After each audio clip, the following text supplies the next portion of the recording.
Andre, thank you. I can definitely attest to that message that you're not alone in work. Because I had this crazy idea 6 years ago to start a film company in the midst of the Great Recession. Now, you don't choose deciding to get into media, which is really rickety as an industry, in the middle of a recession if you're a sane person. But I can already attest to you all that I'm not. And I was walking by faith.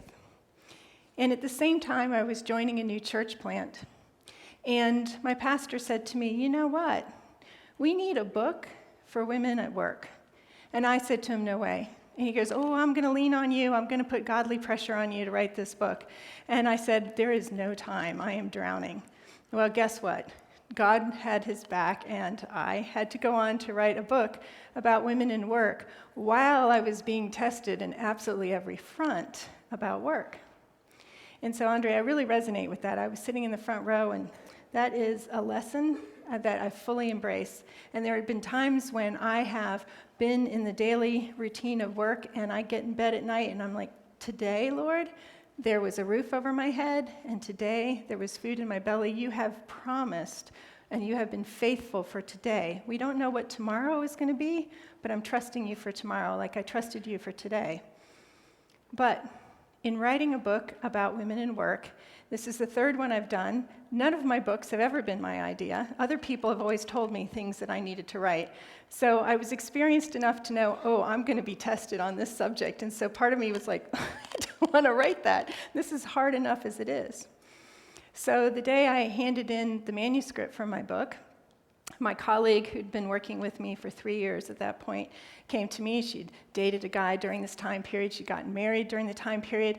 And she came, she said, I have to talk to you. And I went, oh, no. And she said, I'm pregnant. I'm like, of course you are, because that's how we roll.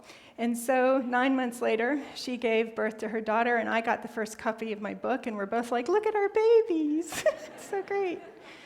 Hers is much, much cuter. And so for the past year, I've had to kind of live the wisdom as an employer on this one fundamental question that can often plague our current generation, which is, should women work? Now, I will tell you this, our previous ancestors would have never understood that question. They would have been like, you want some food? Would you like to have some warm clothes? Well, then yes, all hands on deck. We're working. We're getting work done. But what I want to submit to you all is that this question that we're facing in our generation is unknown by our ancestors for the factors of what happened in history. And so I want to unpack for you all today a story that affects our families. The question, should women work, is not isolated to women. This is a family unit question, and as you will see as I whip through history very quickly here, that this question affects the family unit. And this modern question is also something that can potentially cause us to misunderstand scriptures as we read them. We can be tempted to read in our modern context and understanding of work when we read scriptures like the ones that Paul has penned. As he was advising young pastors what to do with the people in their churches, you can come up to phrases like this that he penned to Timothy about younger widows who, for the first time in their lives, had the choice to be independent. And he cautioned Timothy to help counsel those women to avoid becoming idlers, going about from house to house, and not only idlers, but also gossips and busybodies, saying what they should not. So I would have younger widows marry, bear children, manage their households, and give the adversary no occasion for slander. Now, there are a number of people, both within and without the church, who look at passages like this from Paul and they say, what a sexist. He wants women pregnant and barefoot and in the kitchen. But that's only because we profoundly misunderstand the role of the home prior to the Industrial Revolution. We also misunderstand Paul's goal. And I think, like everyone knows, you should interpret the Bible by its own words. Where does Paul take us in this passage? He takes us to a very strategic goal, so that your adversary will have no room to slander. Slander whom? Slander God. Paul was always strategic about gospel purposes. And let us consider this. He knew that if people were idle, they're going to gossip, they're going to destroy the local church, and they're going to malign the gospel. He knew this temptation, and he knew it for us ladies would be a little bit stronger, perhaps. And so, as Paul is considering this context, he is saying, I want you to be strategic about the way you live your life. And the home was the small business unit of the local economy. He wanted women to be productive and to work hard for the glory of God. And we also have to balance Paul's words against Paul's examples that we find in the narrative passages of Scripture. Because we see Paul partnering with Priscilla as a tent maker. We see Paul partnering with Lydia, a successful trader in purple luxury cloth. He did not have a problem with women working. He wanted them to be strategic. But what happened over the course of time is what most of humanity took for granted, the ability to be both a parent and to be productive in the same location, became torn apart by the Industrial Revolution. And it posed a greater question for families.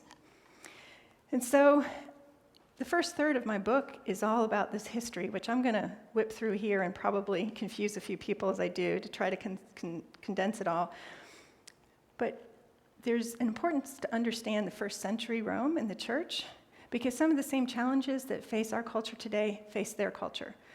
Marriage rates were falling, birth rates were plummeting, people were putting off responsibilities. Abortion was actually a major issue in Rome at this time. And Caesar Augustus was trying to change his culture through legislation. And he would penalize bachelors, he would offer all sorts of rewards. And there was a major problem with cougars. We think women, this generation invented cougars, chasing after younger men. First century Rome girlfriends had that down pat. I'm serious. And so there was a culture that was very sexually permissive. It mirrored a lot of what we're experiencing today. And women were chasing after some form of success and pleasure that they saw men being given the permission for. And everybody was going for this. And in the middle of this, Paul's like, I'm a Roman citizen. I know what Rome is trying to achieve for its glory. I know the stability it wants. And by the way, I was raised as a Pharisaical rabbi. And I know the prayers that Jewish men would pray in the morning, thanking God that they were neither women, nor Gentiles, nor slaves. But I'm going to pen a famous passage in Galatians that says, in Christ, there are those no divisions. Paul knew this, and yet he called for his set of household codes not to glorify any culture, but to glorify God. And in the midst of it, women's productivity was really important. You fast forward through history, and you meet really prolific and industrious women like Kate Luther and Sarah Edwards. Kate Luther, she made Martin Luther possible. She entertained pretty much all of Europe coming through her house. Now, she was a nun. She gets married at 25 to a man who's been a bachelor for 41 years, living in what is essentially a frat house. And in those days, your mattresses were made out of straw, and people sometimes changed them annually. Nasty. And when I go to hotels, I'm always like pulling the corners back. Bed bugs? I can't imagine what it's like if you had like actual straw for your mattresses. And so the first thing she did upon inheriting this monastery, this former monastery as their wedding gift, was like clean the whole thing up and set it aright, make it productive in its ability to create food and to grow crops and have animals and make it a self-sustaining enterprise. And after a while, she figured out even though Luther was bad at managing money, the great men of theology often are. Their heads are in big things, but not in the practicals. And God blesses them with practical women. And so Kate was like, you know what? If all of Europe is going to come through and eat at our table and discuss the Reformation, I think we should charge room and board. And so they started doing that. And so she was a very, very hard worker. And I can't imagine that Luther didn't see her example when he gave us the great legacy of tearing apart the idea of the sacred-secular divide, of saying that all work is glorifying to God, not just church work. Because he had a hard-working wife. She was well known in their neighborhood for how hard she worked. And then you fast forward to colonial America, to Jonathan Edwards. And there's a famous story that always goes around about Jonathan Edwards looking up from his study and asking his wife, isn't it about time the hay was cut and brought in? And she said, yeah, it was done 2 weeks ago. She managed their estate holdings for their family income. She had 11 children. I don't think she was out there actually hacking away. But what she had was a team of people that she managed to ensure that they had the food that they needed in colonial America. And by the way, colonial America's politics required women to work even harder because you were not to import British goods. You had to make your own soaps and candles and things like that. So there was even extra work to be patriotic to the cause of American freedom. And like Luther, Edwards had tons of people come into his home. So with the 11 children and all the extra guests, Sarah was managing a major household. And her productivity made it possible for her husband to become a preeminent theologian, to have the time to think the great thoughts. So we see throughout time that women have been equipped with the skills that they need to be profitable, to work hard, to work for the glory of God. But for most of humanity, women were in charge of food and textiles, because these were two products that families definitely needed, and it was also easy to do when you were managing and caring for children. Generally, these tasks could be interrupted to care for children. So when the Industrial Revolution came along, it really interrupted the American economy in some ways in good, in some ways in very different and almost destructive ways. But the first industry that was disrupted by the Industrial Revolution was textiles. So when the mills came into New England and the whole world came to see what is this new, cotton mill and industry you have here in the textile mills, and it was Lowell, Massachusetts, where most of these were based, and Lowell, Massachusetts became the center for what was known as the Lowell Girls. The Lowell Girls were young girls recruited from the farms to come and work in these towns which had a veneer of gentility, because they said, we're going to have you work, and we're going to put you in these homes where there's going to be literary circles and sewing circles. We're going to improve your mind. It's going to be genteel, and yet these girls worked 14, 16 hours a day, 6 to 7 days a week. I don't know when they had time for all this, mind-improving activity. And in short order, the Lowell Girls also became the first ones to strike in the US. When the Industrial Revolution hit, what it did is it changed what had been a factor of colonial America, which was the self-employed proprietor, the small farmer, the artisan, the small shopkeeper, and his family who labored together. If you were a wife at that time, you were married to, say, a silversmith. You knew his trade because he might be called up for war, he might be sick or injured, and you had to keep the family business going. And by the way, so did your children. Unlike today, children don't need to be taken for a day once a year. Go see what your parents do at work. Children were both trained in their tasks and their trades, but they were also discipled by those who were Christians. The fact that Martin Luther and Jonathan Edwards and others were around to parent their children became something that it greatly affected families during the Industrial Revolution, because people went away to go do something else. Now, throughout time, there were always vocations that had an aspect of being away, seafaring sailors, shepherds, things like that. But the bulk of humanity, everyone worked together. And when the Industrial Revolution came, it split everybody apart, and some of the people who were the most affected were children, because children were nimble, cooperative little laborers in the factories. Well, as the 19th century rose, a lot of Christian women looked around and said, there is something here that's happening that's not good. And what's been known as the rise of the Benevolent Empire came about. And these were women who looked around and said, the public drunkenness, the prostitution, the urban problems, the child labor, we have to do something about this. And they were trying to be a refining factor in their homes, but they were also trying to be a refining factor in their culture. And went to try to change some of these factors in the go-go world of early capitalism that took advantage of people. But what happened was, as we switched from being self-employed, self-proprietor, self-made economies to just being wage earners, after a while people began to just value the wage earner and not the contributions of anybody else attached to that wage earner. So you were known as a dependent. Even if you made or saved or did anything else that helped with the family income, you just were a dependent. And by 1870, the US Census made that an official fact. And so a lot of women were like, I do something here, but I am just a dependent. And two other factors happened in the middle of the 19th century that affected us. One was the Civil War. 600,000 men died, and we had the first gender imbalance for the first time in our nation. So you had what was known as redundant women. I am one of them, women who are not attached to men. It's like, what are we going to do with them? There are all sorts of redundant people. And I'm sure women back then would have been like me as well, like, hey, I'm not redundant, I have a purpose. And again, Christian women rose to that call, because after the Civil War, they also said, you know what? We just emancipated a whole group of people with the people who'd been formerly enslaved, and we've done no training, job training, we've done nothing to equip them, to help them to get out. So just hundreds of thousands of white women who were single from the North came to the South to try to meet this problem, began to establish missions, began to do good work, began to establish colleges, and opportunities for change for women in terms of education were really galvanized because of the Civil War and the Emancipation Proclamation. But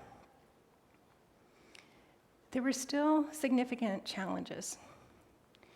And there began to be some backlash and some pushing back to women, even as they were able to enter into teaching careers and into missions. Actually, missions really benefited from this in the end of the 19th century.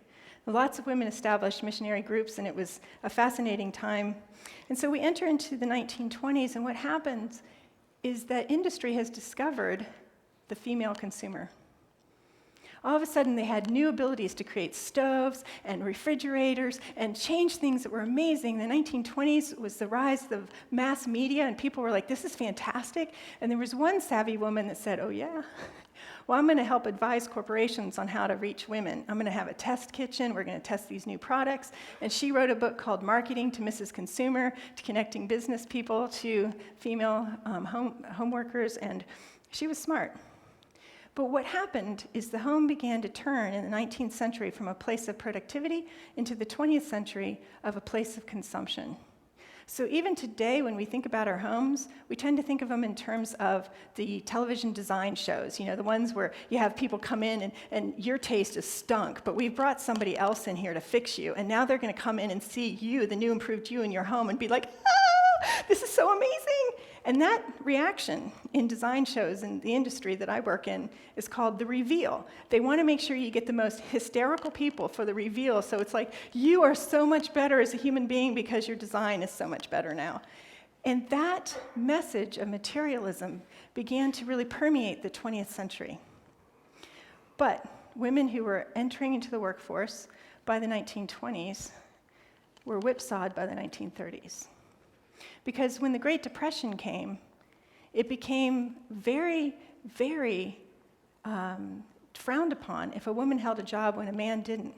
And there were laws passed at both the federal and the state level to prevent women from working. And people suffered greatly during this time. And then the 1940s come, and here comes World War II, and the federal government does another about-face. And they spend $125 million to reach a population with ads about getting women into heavy industry for the war cause. That was almost $1 per person, because we had about that same number, 125 million people in our country. So that was an expensive ad buy.